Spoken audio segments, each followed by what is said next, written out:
الله ربي والإسلام ديني ومحمدا رسول الله Assalamualaikum dan selamat datang di channel saya.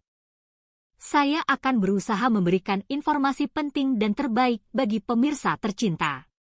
Sebelum masuk ke topik utama, alangkah baiknya kita berbagi dan berbuat baik kepada sesama, selama itu tidak merugikan pihak lain, dengan menekan tombol like, share, komen dan subscribe.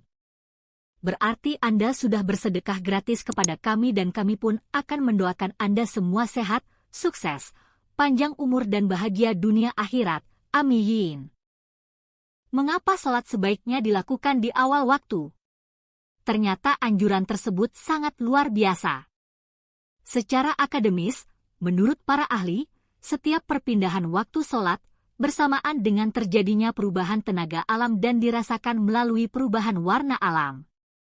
Kondisi tersebut dapat berpengaruh pada kesehatan, psikologis dan lainnya. Berikut ini kaitan antara sholat di awal waktu dengan kondisi alam. Pada waktu subuh. Pada waktu subuh, alam berada dalam spektrum warna biru muda yang bersesuaian dengan frekuensi tiroid, kelenjar gondok.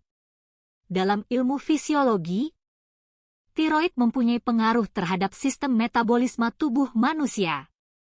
Warna biru muda juga mempunyai rahasia tersendiri berkaitan dengan rejeki dan cara berkomunikasi. Mereka yang masih tertidur nyenyak pada waktu subuh dapat menghadapi masalah rejeki dan komunikasi. Mengapa? Karena tiroid tidak dapat menyerap tenaga biru muda di alam ketika roh dan jasad masih tertidur. Pada saat azan subuh berkumandang, tenaga alam ini berada pada tingkatan optimal. Tenaga inilah yang kemudian diserap oleh tubuh kita terutama pada waktu ruku dan sujud. Pada waktu zuhur, alam berubah menguning dan ini berpengaruh kepada perut dan sistem pencernaan manusia secara keseluruhan. Warna ini juga punya pengaruh terhadap hati. Warna kuning ini mempunyai rahasia berkaitan dengan keceriaan seseorang. Mereka yang selalu ketinggalan atau melewatkan sholat zuhur berulang kali dapat menghadapi masalah dalam sistem pencernaan serta berkurang keceriaannya. Saat waktu asyar, alam berubah lagi warnanya menjadi oranye. Hal ini berpengaruh cukup signifikan terhadap organ tubuh yaitu prostat, rahim, ovarium, indung telur dan testis yang merupakan sistem reproduksi secara keseluruhan. Warna oranye di alam juga mempengaruhi kreativitas seseorang. Orang yang sering ketinggalan waktu asyar dapat menurun daya kreativitasnya. Di samping itu organ-organ reproduksi ini juga akan kehilangan tenaga positif dari warna alam tersebut. Pada waktu maghrib, warna alam kembali berubah menjadi merah. Sering pada waktu ini kita mendengar banyak nasihat orang tua agar tidak berada di luar rumah. Nasihat tersebut ada benarnya karena pada saat maghrib tiba, spektrum warna alam selaras dengan frekuensi jin dan iblis.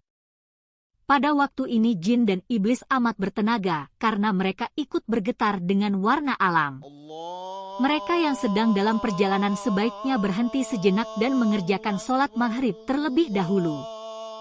Hal ini lebih baik dan lebih selamat karena pada waktu ini banyak gangguan atau terjadi tumpang tindih dua atau lebih gelombang yang berfrekuensi sama atau hampir sama dan bisa menimbulkan fatamorgana yang bisa mengganggu penglihatan kita. Saat waktu Isya. Pada waktu ini, warna alam berubah menjadi nila dan selanjutnya menjadi gelap. Waktu Isya mempunyai rahasia ketentraman dan kedamaian yang frekuensinya sesuai dengan sistem kontrol otak. Mereka yang sering ketinggalan Isya bisa sering merasa gelisah.